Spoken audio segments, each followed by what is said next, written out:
नमस्कार मैत्रिणींनो, कशा आहात सगळे? मजेत आहात ना? मजेतच राहा. आजचा दिवस तुम्हाला सर्वांना खूप छान आनंदाचा आणि आरोग्यदायी जावो हीच बाप्पांच्या चरणी प्रार्थना. तर आज आहे नवरात्रीचा 5वा दिवस आणि आज मी अखंड दिवा लावणार आहे. आणि बघा, आता आधी मी देवपूजा करून घेते. सगळे देव मी स्वच्छ करून घेतले. आता सर्व देवांची आरास मांडून घेते. त्यानंतर मग मी पूजेला सुरुवात करणार आहे. कारण कसं आजची माळ आहे 5वी माळ आणि पाचवा दिवस म्हटला म्हणजे देवी स्कंद माता यांना समर्पित असतो. तर आता कसं आहे, मी खूप विचार केला होता, सगळं व्यवस्थित साफसफाई केली होती, सगळं केलं होतं, पण देवीचा इच्छेपुढे काही ते शक्य झालं नाही. तर मध्येच मला पिरियड आला, त्यामुळे मग माझं सगळंच म्हणजे मूडच गेला सगळा. पण आता देवीची इच्छा असेल तर की मी 5व्या दिवशी देवीची सगळी सेवा करावी, म्हणून हे सगळं झालं. म्हटलं ठीक आहे, चला आता यात आपण हे कसं, आता हार्मोनल्सचा प्रॉब्लेम असतो, त्यामुळे कसं हे कोणाच्या हातात नसतं. त्यामुळे म्हटलं आता हे देवाला पण आपण दोष देऊ शकत नाही ना, आपण स्वतःला पण दोष देऊ शकत नाही. कारण ह्या नॅचरल गोष्टी आहेत, त्या कधीही हार्मोन्सवर डिपेंड असतात, त्यामुळे त्या कधीही कशाही घडू शकतात. तर चला, आता जास्त काय, बऱ्याच मैत्रिणींना हा असा अनुभव आला असेल, पण खरं सांगते मैत्रिणींनो, निराश नका होऊ. कारण कसं होतं, जे होतं ते चांगल्यासाठीच होतं. त्यामुळे जर देवीला आपल्याकडून सेवा करून घ्यायची असेल तर देवी बरोबर करून घेते. आणि माझ्या मनात खूप काही होतं, सगळं करायची इच्छा होती. पण मग आता थोड्याशासाठी ते 2 दिवस आधीच मला असं प्रॉब्लेम आला. त्यामुळे म्हटलं चला, थोडंसं मी नाराज झाली होती, पण नंतर विचार केला की यात आपली पण चूक नाही आणि देवीची पण चूक नाही. याच्यात आता देवीला जर आपल्याकडून सेवा करायची असेल तर ती करूनच घेईल आपल्याकडनं. तर मग आज 5वा दिवस होता, म्हणून म्हटलं चला आज आपण सगळे देव मस्त लख्ख केले, घासून पुसून सगळं देवपूजा वगैरे केली, छान देवांची आरास केली. आणि आजच मी अखंड दिवा लावणार आहे. आता आज सगळ्या प्रकारची फुलं वगैरे देवाला वाहिले, म्हणजे उंबरठा लेपन पण केलं. खूप छान प्रसन्न आणि मस्त असं वातावरण वाटत होतं. बघा, अशी सुंदर अशी देवपूजा झाली माझी.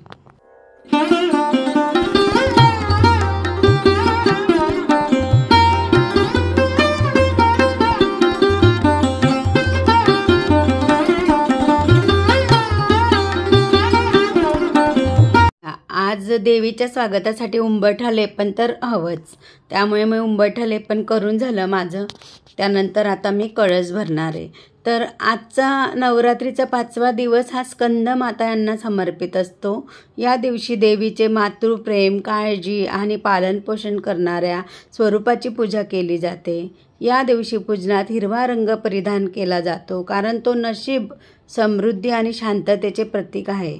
तर देवी स्कंद माता हे दुर्गा देवीचे पालनपोषण करणारे रूप आहे. तिला 2 हातात कमळाची फुले आहेत आणि एका हातात तिने बाल कार्तिकेय यांना मांडीवर घेतले आहे.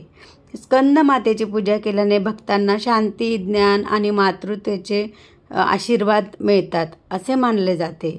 या दिवशी स्कंद मातेला केळीचा नैवेद्य दिला जातो, जो पोषण, साधेपणा आणि कल्याणासाठी आहे. 5व्या दिवशी हिरव्या रंग शुभ मानला जातो. हा रंग समृद्धी आणि नशिबाचे प्रतीक आहे. नवरात्रीच्या 5व्या दिवशीचे महत्त्व म्हणजे देवी स्कंद मातेच्या दोन्ही वरच्या हातात कमळाचे फूल आहेत. उजव्या हातात अभयमुद्रा आहे. स्कंद माता देवी मातृप्रेम, काळजी आणि पालनपोषणाचे प्रतीक आहे.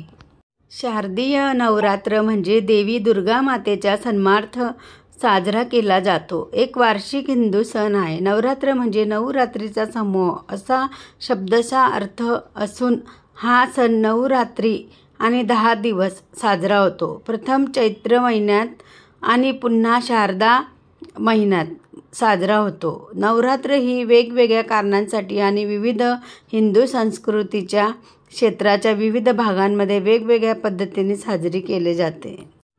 देवी दुर्गा आणि राक्षस महिषासूर यांच्यात झालेल्या प्रमुख युद्धाशी संबंधित हा सण आहे. यावेळी वाईटावर चांगल्याचा विजय साजरा केला जातो. हे 9 दिवस देवी दुर्गा आणि तिच्या 9 अवतारांना नवदुर्गाला समर्पित आहेत. प्रत्येक दिवस देवीचा अवताराशी संबंधित आहे. पहिला दिवस म्हणजे शैलपुत्री म्हणून ओळखला जाणारा या पार्वतीच्या अवताराशी संबंधित आहे. या रूपातच दुर्गा शिवाची पत्नी म्हणून पूजली जाते. ही देवी उजव्या हातात त्रिशूळ आणि डाव्या हातात कमळ घेऊन बैल नंदीवर स्वार होत असल्याचे चित्रित केले आहे. शैलपुत्री हा महालक्ष्मीचा प्रत्यक्ष अवतार मानला जातो. या दिवसाचा रंग पिवळा आणि जो कृती आणि उत्साह दर्शवितो. ही देवी सतीची पुनर्जन्म मानली जाते आणि तिला हेमावती म्हणून ओळखले जाते. ब्रह्मचारिणी, दुसऱ्या दिवशी तिसरी चंद्रघंटा, चौथ्या दिवशी कुष्मांडा, 5व्या दिवशी स्कंदमाता, 6व्या दिवशी कात्यायनी, 7व्या दिवशी कालरात्री, 8वी महागौरी आणि 9वी सिद्धिदात्री अशा नवमी म्हणून ओळखला जाणारा उत्सवाच्या शेवटच्या दिवशी लोक सिद्धिदात्रीची प्रार्थना करतात. कमळावर बसलेल्या देवीकडे सर्व प्रकारच्या सिद्धी आहेत असे मानले जाते. देवीला 4 हात आहेत आणि तिला महालक्ष्मी म्हणून ओळखले जाते. या दिवसाचा जांभळा रंग निसर्गाच्या सौंदर्याची प्रशंसा करतो. सिद्धिदात्री ही भगवान शिवाची पत्नी पार्वती आहे. सिद्धिदात्रीला शिव आणि शक्तीचे अर्धनारीश्वर रूप म्हणूनही पाहिले जाते. असे मानले जाते की भगवान शिवांच्या शरीराची एक बाजू देवी सिद्धिदात्री आहे. त्यामुळे याला अर्धनारीश्वर या नावानेही ओळखले जाते. वैदिक शास्त्रानुसार या देवीची उपासना करून भगवान शिवांनी सर्व सिद्धी प्राप्त केल्या होत्या. आता बऱ्याच ठिकाणी पहिली माळ, दुसरी माळ, तिसरी माळ अशा प्रत्येक माळीला वेगवेगळ्या प्रकारचे फुलांची माळ देवीला अर्पण केली जाते. पहिल्या माळीला शेवंती, सोनचाफा, दुसऱ्या माळीला अनंत, मोगरा, तिसऱ्या माळीला गोकर्णीची फुलं, चौथ्या माळीला केशरी, अबोली, मग 5व्या माळीला बेल किंवा कुंकू वाहतात आणि 6व्या माळीला कर्दळीच्या फुलांची माळ, 7वी माळ झेंडू किंवा नारिंगीची फुले, 8वी माळ तांबडी फुले, कमळ, जास्वंद, कण्हेर किंवा गुलाबाच्या फुलांची माळ आणि 9वी माळ म्हणजे कुंकुमार्चन. अशा प्रकारे नवरात्रीतील 9 रंग आहेत. आता स्कंदमाता म्हणजे ही पंचमी म्हणजे 5व्या दिवशी पूजली जाणारी देवी. स्कंदची आई आहे. पांढरा रंग आईच्या बदलत्या शक्तीचं प्रतीक आहे. जेव्हा तिचे मूल धोक्याचा सामना करते ती एका भयंकर सिंहावर स्वार होते. 4 हात असलेली आणि तिच्या बाळाला धरून दाखवलेली ही स्कंदमाता देवीचं हे रूप आहे. सर्व देवांच्या ठिकाणी असलेल्या शक्तीचे दैवतीकरण होऊन त्या शक्तिरूप मूर्तीला देवी असे नाव मिळाले आणि शाक्त संप्रदायी लोकांनी तिला सर्वश्रेष्ठ देवता आदिमाया किंवा जगदंबा म्हणून गौरविले. देवीची उग्र व सौम्य अशी 2 रूपे पाहायला मिळतात. उमा गौरी, पार्वती, जगदंबा, भवानी ही देवीच्या सौम्य रूपाची नावे असून दुर्गा, काली, चंडी, भैरवी, चामुंडा ही देवीची उग्र रूपे आहेत. तर बघा अशा प्रकारे आता आमची पूजा संपन्न झाली. तर तुम्ही बघितलं देवीने पूजा करत असतानाच आम्हाला आशीर्वाद दिला, कारण देवीला वाहिलेलं फूल बघत व्हिडिओतच तुमच्यासमोरच पडलं. कारण मी खूप केव्हापासून फूल वाहिलेलं होतं. जवळजवळ 1-1.5 तास लागला आम्हाला ही सगळी पूजा करत. आणि जेव्हा दिवा वगैरे लावला ना आम्ही आणि जेव्हा मिस्टरांनी धूप वगैरे दाखवलं तेव्हाच ते फूल खाली पडलं.